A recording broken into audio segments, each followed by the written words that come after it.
بسم اللہ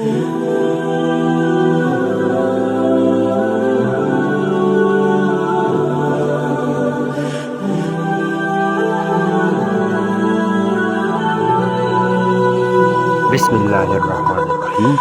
میری طرف سے تمام دیکھنے اور سننے والوں کو السلام علیکم۔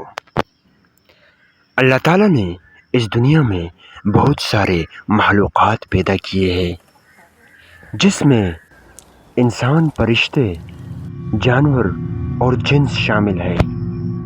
مگر آج ہم بات کریں گے جنات کی زندگی کے بارے میں۔ جیسے کہ اس دنیا میں اللہ تعالیٰ نے بہت سے ایسے مخلوقات پیدا فرمائے ہیں جس کو انسان کی آنکھ دیکھ نہیں سکتی۔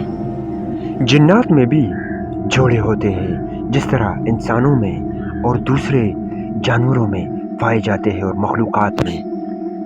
بعض لوگوں کے نزدیک جنات شادی نہیں کرتے، مگر قرآن سے یہ بات واضح ہے کہ جنات شادی بھی کرتے ہیں اور ان کے ہاں بچے بھی پیدا ہوتے ہیں، مگر ان کے بچوں کا طریقہ کچھ الگ ہوتا ہے۔ وہ اس لیے کیونکہ ان کا وجود انسانوں جیسا نہیں ہوتا۔ یہاں ہم اس کے اوپر بات کریں گے کہ جنات کی شادی کیسے ہوتی ہے۔ جنات کی شادی بھی انسانوں ہی جیسا ہوتا ہے، اس میں نکاح بھی پڑھایا جاتا ہے، اور جس طرح انسانوں کے شادی میں شور شرابہ، ڈھول باجا ہوتے ہیں، اسی طرح جنات کی شادی میں بھی ڈھول باجا اور رقص ہوتے ہیں۔ اور یہ بھی سچ ہے کہ ان کی شادی میں گانے کا اہتمام بھی ہوتا ہے۔ جنات کی شادی میں وہ ہرن اور مور کا زیادہ شوقین ہے، وہ زیادہ شوق سے گاتے ہیں، اور وہ میٹھا بھی پسند کرتے ہیں، جو ان کی دعوت میں اکثر رکھا جاتا ہے۔ اور ان کا کھانا انسانوں کے کھانوں کے مطابق بہت زیادہ لذیذ ہوتا ہے، اور وہ ان میں سے جو سردار جنات ہوتے ہیں ان کو باقاعدہ دعوت دی جاتی ہے۔ کچھ جنات کا نکاح ایک مولوی صاحب نے پڑھایا تھا، جس کی حقیقت وہ مولوی صاحب خود ہی فرماتے ہیں۔ وہ کہہ رہا تھا، اس مولوی کا نام تھا نواب علی شاہ، وہ کسی گاؤں میں رہتا تھا۔ یہ ایک حقیقت پر مبنی ایک واقعہ ہے جو اس کے ساتھ پیش آیا۔ وہ کہتے ہیں، ایک دن سویا ہوا تھا اور بہت رات تھی، تو بہت رات کے بعد اچانک سے دروازے پر دستک شروع ہوئی۔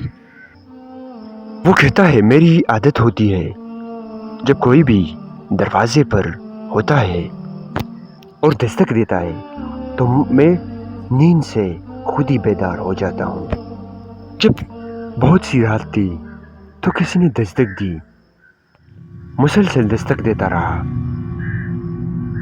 میں اٹھا اور ان سے پوچھا، اب کون ہو؟ آگے سے کوئی جواب نہیں آیا۔ پھر دوبارہ سے پوچھا، اب کون ہو؟ آگے سے کوئی جواب نہیں آیا۔ پھر میں نے دروازہ کھولا۔ جب میں نے دروازہ جیسے ہی کھولا تو سامنے سے دو نوجوان میرے سامنے نظر آئے۔ میں نے ان سے پوچھنے کی خواہش کی، سوچا وہ خود ہی بول پڑے کہ یہاں پر ایک قریبی گاؤں میں ایک تقریب، ایک شادی ہے، مولوی صاحب ہم آئے ہیں، آپ نے ان کا نکاح پڑھوانا ہے۔ میں نے ان سے پوچھا، میں آپ لوگوں کو نہیں جانتا، آپ کون ہو؟ انہوں نے کہا، ہم اسی آس پاس ایک گاؤں میں رہتے ہیں۔ میں نے ان سے پوچھا، میں نے تو آپ لوگوں کو کبھی پہلے نہیں پایا، نہیں دیکھا۔ اس میں سے ایک نوجوان نے کہا، میرا جنگجار نام ہے۔ میں وہ نام سنتے ہی بہت حیران ہوا اور سوچا یہ تو بہت عجیب نام ہے۔ پھر مجبوراً ان کے ساتھ مجھے چلنا پڑا۔